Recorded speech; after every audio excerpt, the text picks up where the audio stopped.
Salutare, sunt Robert sau Daddy-cul, așa cum o știți și voi, de la unsitedemuzică.ro, iar lângă mine este frumoasa și talentata Alexandra Stan. Frumoasa Alexandra, de când așteptam să facem și noi doi un interviu? De mult. Ai văzut ce am făcut mult. acolo? Noi doi? Noi doi. Suntem amândoi pe canapea astăzi doar și, amândoi. și vorbim doar amândoi. De fapt, nu mai Ați zice amândoi. voi, dar avem și PR-ul acolo. De fapt, știți voi, oamenii din spatele industriei despre care mai vorbim noi pe site. Ce face Alexandra, dragă? Foarte bine fac, e foarte soare și mă chiorăsc așa că nu prea văd. Da, Foarte arta bine cere am sacrificii, ce să facem asta? Doar ce am fost și am cântat piesa live Mhm. pentru prima oară, piesa Yes. Noi doi și Boy Oh Boy. Pentru colegii noștri de la Kiss FM. Exact, de la Kiss Kiss. Și am zis să mai stau de vorbă cu tine pentru un site de muzică. Mulțumesc. Chiar eram curioasă așa ce fel de întrebări să-mi pui, știi? Păi o să vezi, interviul abia a început, am pregătit multe chestii interesante. Cum ar fi? Astăzi este 15 august, adică sărbătorim Sfânta Marie, dar în același timp sărbătorim și Ziua Marinei, iar eu știu că tatăl tău este marinar. Este, da. A fost, de fapt, acum a ieșit la pensie și a fost bucătar mulți ani, a fost și tine. Și cum a fost pentru tine să îți trăiești copilăria așa departe cumva de tatăl tău? Și eu am prieteni marinari la Constanța și știu că e destul de greu să... Da, pe în Constanța majoritatea sunt marinari. E destul de greu să stai departe de familia ta vreme, iar pentru tine să stai departe de tatăl tău, cred că n-a fost prea ușor. Nu a fost ușor, înainte era puțin mai greu, știi? A fost destul de greu, că a lipsit multe momente importante. Chiar a lipsit. Dar îți dai seama, eu aveam role, aveam toate chestiile Adidas cu lumini. Da, adică el deci avea grijă să-ți nimeni, aducă adică, exact. Da, exact. Da. Ce tare. Da, Păi era și tare. în Și Constanța dulce, acolo și- nu erați mai mulți care aveați lucruri pe care nu le-au nimeni, Ba în da. condițiile în care... Ba, chiar prietena mea cea mai bună, Andra, și tatăl ei încă merge pe... e capitan sau comandant. E și în clip. Andra e tipa cu salopete roșii. Mă rog, nu știam, acum am aflat și noi. Deci, în clipul piesei Noi doi, foarte frumos ai făcut trecerea la noua ta piesă. Noi doi, prima piesă în limba română a Alexandrei Stan, care este produsă în totalitate de tine sau spune-ne Da, exact? este de fapt compusă de mine, împreună cu... M-au ajutat la versuri și la linia melodică, nu știu dacă știi pe Chris Justus. Nu. Justus, nu știu cum pronunță. Este un rapper, e rapper de mai la început, așa, și are talent foarte mult la versuri, adică scrie foarte frumos, știi? Iar pe partea de producție muzicală, Da. instrumentalul și așa, compoziția, am lucrat cu Cristian Tarcea, Cristi, hei Cristi. de la Monoar, și cu Alex Parker, Prietenul lui. da, și m-a ajutat și Larry Laurențiu. Am înțeles. Larry Popescu, e un băiat foarte talentat. Am auzit de el, da. Păi și care e treaba cu Alexandra Stan Records? Tot aud despre artiști care își fac cumva propriul label și vreau să te întreb pe tine dacă e o necesitate sau e pur și simplu o chestie de trend, că așa se poartă sau cum e în cazul tău cel puțin? În cazul meu mi-am dorit să fiu mai independentă. Tu, de fapt, nu mai ești semnată cu nicio casă de discuri din România, cumva? Da, sau... nu, astea sunt niște detalii așa care țin de contract, ca să zic așa. Am înțeles, da. Da. Dar tu voiai ca pe partea Da. de producție să ai cumva Eu control? vreau să mă susțin pe mine, în primul rând, și vreau să-mi demonstrez mie că pot să fiu independentă și nu numai mie și altor artiști. Și vreau să văd cum e să te descurci singur, adică să mergi singur, să-ți faci singur clipurile, să-ți cauți singur piesele, să angajezi oameni să se ocupe, îți dai seama, noi suntem în momentul de față 10. Da, chiar vorbeam cu Diana mai devreme și întrebam suntem o câți... echipă mică. Ce tare. Suntem 10, nu? 9 sau 10. Adică sunt eu, Bogdan, logic. Da. Bogdan este iubitul ei care între timp ți-a devenit și agent de booking sau... Da, și agent de booking și manager, adică mă ajută și pe partea asta. Pe planning, pe marketing, mai multe. Alexandra Linte, care se ocupă și de project management și de social media, inițial era doar pe social media. Diana, care mă rog e PR și e pe toată partea asta de PR și pe online și pe ziare și așa mai departe, presă. Comunicarea e exact. sarcina Dianei. Alice, care e project manager și mai mult day-to-day management, să zic așa. Mai sunt băieți de pe partea de legal, departamentul de finance, contabil Deci și așa. vedeți 10 oameni și ea spune că e o echipă mică. Mică, da, e cea mai răstrânsă echipă, credeți-mă. Adică e necesar, strict necesar. Și mai sunt cei de pe online, de pe YouTube. Băieții care lucrează pe YouTube, pe Facebook, adică pe platforma de YouTube și așa mai departe, site-ul, Da. nu știu ce. Apropo Și de fac YouTube... așa. Și ăștia sunt doar oamenii ground staff, ca să zic așa, înțelegi? Wow, Adică ground gen, staff. da, adică de exemplu oamenii care plec în concert, acolo e o echipă diferită, Da, vin și dansatorii și tour manager diferit, mă rog. Apropo de YouTube, am văzut că ai depășit pragul de 1 milion de vizualizări la piesa Am Noi Doi, ceea ce este foarte bine, în 6 zile eu zic că e binișor, da? E super bine și organic. Adică se mișcă singur. Ați văzut, da? Organic, s-a specificat. Unele nu sunt chiar atât de organice, aici e vorba despre o creștere organică. Care e feedback-ul pe piesă? Foarte bun, mai ales că, sincer să fiu, am avut puține emoții că am lansat mai la sfârșitul verii și îți dai seama, era cu riscul să nu mai vină nimeni la mare, gen, da, frate, lasă-ne, că s-a terminat vara. Da. Dar, na, a durat un pic, uite, și dezavantajul când ai label tu singur și când faci singur chestiile, nu mai ai 100.000 de oameni care să organizeze și durează un pic mai mult unele lucruri și mi s-a întâmplat de foarte multe ori să vreau să lansez o linie de haine sau să vreau să lansez o piesă sau un clip sau să fac un shooting și să facă alții înaintea mea, știi? Pe vremea când, da, am O înțeles. idee care vine la multă lume Da. și ăla care face primul, na, ăla e. Da, și după aia nu mai poți să ieși tu pentru că o să spună că l-ai copiat. Da, și faza e că trăim în era viteze, adică chiar Exact, cine da. face primul chestie, ăla e. Și ca să vedeți voi, știți, când e vorba despre un artist mare, vă închipuiți că sunt milioane de oameni în spatele lui care fac o grămadă de chestii, dar iată că sunt unii care aleg să-și facă propriul label și propria echipă și se mai întâmplă ca make-up-ul să se facă la el acasă, versurile să se tragă în ziua în care se filmează clipul și așa mai departe. Oricum și artiștii ăștia mari, gen Diana și așa, adică dai seama, când sunt în perioada de turneu, durează mult, adică, de exemplu, eu doar în Japonia am experimentat chestia asta cu faci album, lansezi album, faci promo, te duci pe la radio, nu știu ce, și peste câteva luni, după ce ai făcut promo, te duci și ai turneu de concerte. De exemplu, așa se face în state, știi, la noi în Europa nu prea mai e așa, înainte era de mult. Și îți dai seama, dacă Rihanna e 6 luni în turneu, ea tot trebuie să mai tragă niște piese, nu poate să stea... Da, bine, le tragi în autocar acolo, da, unde are studio autocar, mobil. în hotel, pe Da, unde fi. da. Așa se face, asta e. Ți-a spus cineva că pe piesa Boy Oh Boy ești foarte Rihanna-like, așa? Da, știu, mi s-a mai zis și sincer mă enervează chestia asta, oarecum. Adică o iau și ca pe un compliment, dar multă lume are impresia că eu încerc să o copiez pe Rihanna sau ceva, știi? Dar nu e așa, adică pe bune, chiar semăn cu ea la voce. Da. Dacă e să cântăm pe un anumit interval, pe anumite note, chiar semănăm. Adică avem aceeași impostație. Dar nu te-ai gândit că oamenii se vor gândi la asta când ai făcut piesa și când ai ascultat-o? Adică cumva cred că era inevitabil. Știi că dacă odată ce asemănările există, oamenii vorbesc despre ele. Fie că vrei tu, fie că nu vrei. Ba da, dar ce să seamănă? Nu, eu ți-am spus că ești foarte Rihanna-like ca și atitudine și și- ca fel de a cânta, nu că semeni cu ea fizic sau în vreun fel pe styling, că nu ai nicio treabă de piesa fapt. asta a fost foarte natural făcută, a fost făcută într-o zi. Și a fost așa, de exemplu, am fost eu mă duceam pe la Marius Moga, pe acolo, pe la Demoga și am lucrat și cu Alex Parker, știi? Da. Și pentru că am lucrat cu el lucrează și cu Mirica de la Narcotic. Și odată m-am dus pe la Mirica și am zis, hai să vin, poate vin într-o zi pe aici să lucrăm, da, hai că vin. Și m-am dus într-o zi și am făcut piesa asta. Ce tare. Da, și a fost așa prima chestie pe care am făcut-o noi ever și a fost o piesă care, din punctul meu de vedere, e foarte mare, adică, sincer, E foarte mișto, mie îmi place. nu pasă ce zice lumea, adică, sincer, fanilor mei le place. Că poate nu e un breaking hit din ăla, dar nu se știe, știi, că până la urmă piesele au perioadă de promovare cam 6 luni, s-a absorbit după 9 luni s-a lansat, adică s-a propulsat. A prins și a fost hit internațional până la urmă în toată lumea. Și să știți că de cele mai multe ori, de fapt, piesele cele mai mișto exact așa se nasc.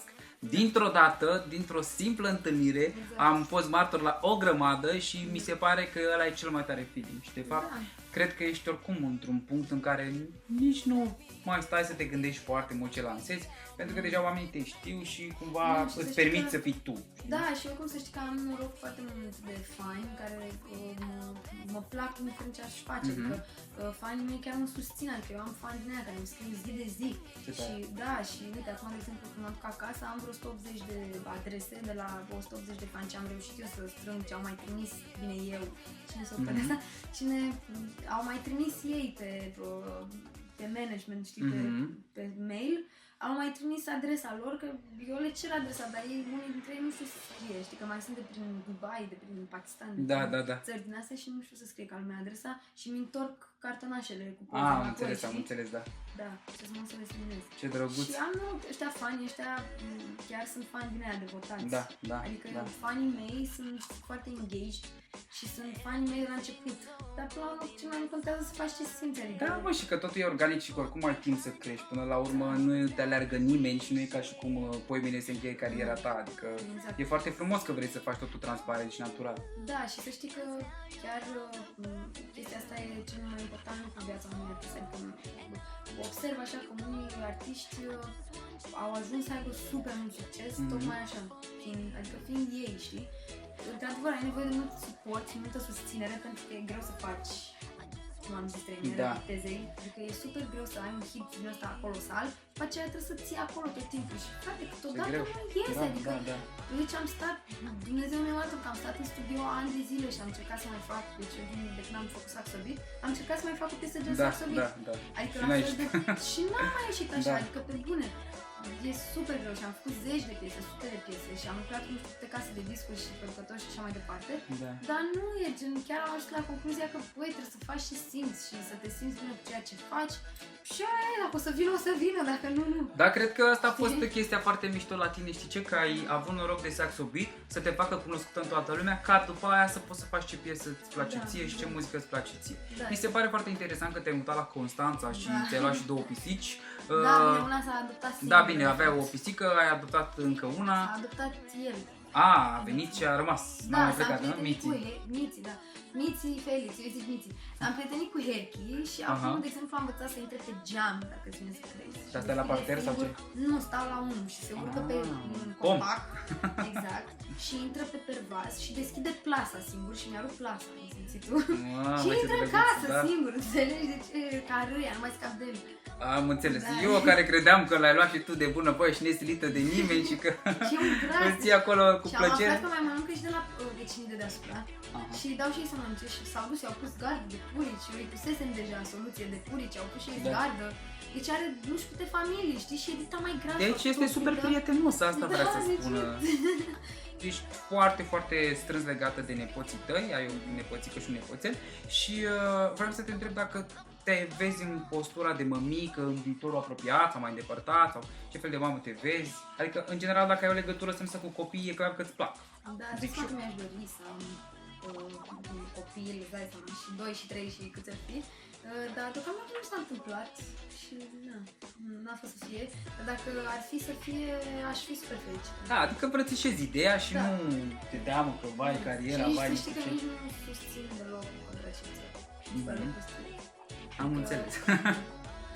Da, stați puțin să ne înțelegem, nu este neapărat o prostie, pentru că dacă sunteți tinere, trebuie să vă protejați. Dar, dacă aveți o relație serioasă, așa cum are Alexandra cu Bogdan... ceva, poți să te protejezi altfel, poți să nu faci sex cu toată lumea, adică decât să faci sex cu toată lumea și să trebuiască să te protejezi, mai bine nu mai faci sex. Da, mai bine aveți un iubit stabil, frumos, da, cu analizele la zi. Da, asta este o variantă ideală pe care mi-am dorit eu cu toții, dar... Nu sunt ipocrită, că și eu am avut experiențe și nu sunt ușă de biserică, n-am avut un singur iubit în viața mea sau nu sunt virgină sau ceva. Dar acum vorbind așa pentru tineri, deschis, pe bune, chiar... Adică asta zic din proprie experiență că e mai bine să ai mai puțin parteneri decât mai mulți, logic. Da, adică asta nu pe nimeni, nu, nici pe bărbați, adică, na, știu că băieții sunt așa, pe mai multe, ce... Da, depinde și de ce băieți întâlnești. Eu, de exemplu, n-am fost genul ăsta, nu mi s-a părut niciodată că trebuie să le notez pe foaie pe fetele cu care eu am avut ceva, deci se poate și cu mai puțin și mai bine. Să demonstrezi ție ceva. Exact, n-am ce să-mi demonstrez, că sunt foarte conștient de cine sunt și ce pot. Bine, eu acum știți, eu sunt tată, am o fetiță, nu mai e cazul. Da, ce tare, fetiță de 2 ani și 2 luni, Ingrid, da. Păi da, interviul nostru o să fie pus și pe blogul meu, daddycool.ro. Dedicul ce tare. Da. Da, apropo de blog, știu că și tu ți-ai făcut un blog și mi se pare super drăguț. Am văzut că ai scris acolo despre vacanța ta mini-vacanța la Techerghiol. Da, la Nămol. La Nămol acolo. Alexandra.stan.com. Da, Alexandra, exact. Pentru că alexandra.stan.com era luat de Marcel Prodan, logic. Și Alexandra Stan legat totul de ea, ha? Da, de Marcel Prodan. Și n-am mai stat să mai mă judec și pentru site. Da. Că iar stăteam 5 ani, 3 ani și am zis, hai, las că facem alt site. Mai bine, nu? Mă, dar cum a fost pentru tine să treci peste toată perioada aia, că totul l-ai adus în vorbă? Au fost momente când a fost super greu și stresant, dar au fost și momente ușoare, adică îți dai seama că a trecut mult timp și s-a mai dus acum e mult mai simplu, da. Dar au fost și momente tensionate în care mă simțeam așa super, cum să zic, defensiv, așa, mă apăram, oricine zicea cineva, mă atacam, aveam impresia că cineva îmi zice ceva, că știi, era foarte cred că erai și ușor traumatizată de ce s-a întâmplat și mie, de exemplu, mi-a plăcut super mult Thank You For Living, mi s-a părut foarte mișto mesajul și clipul și asta, dar la noi nu a prins, adică mie nu mi s-a părut. Da, și după aceea, după câțiva ani, a venit și pop rock ăsta la noi, dar în limba română. Da. Da, asta e.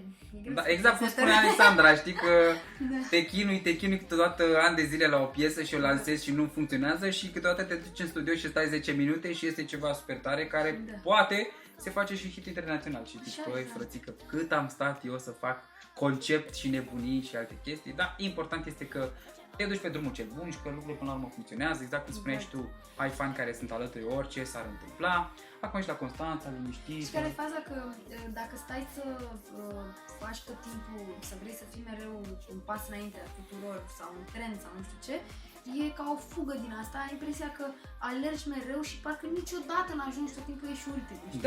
Da. Că e o fugă din asta continuă, așa, trebuie să alergi, să faci, să treci, lasă că alergi, mai facem bani și după aceea mai angajăm și facem piese noi și facem sesiuni și facem și e tot timpul o alergătură din asta și la un moment dat, cred eu, te trezești la 40 de ani și n-ai copii, n-ai familie, n-ai iubit. Da, vezi despre asta. Sau, nu știu, n-ai, pana mea, niște piese care au prins, știi?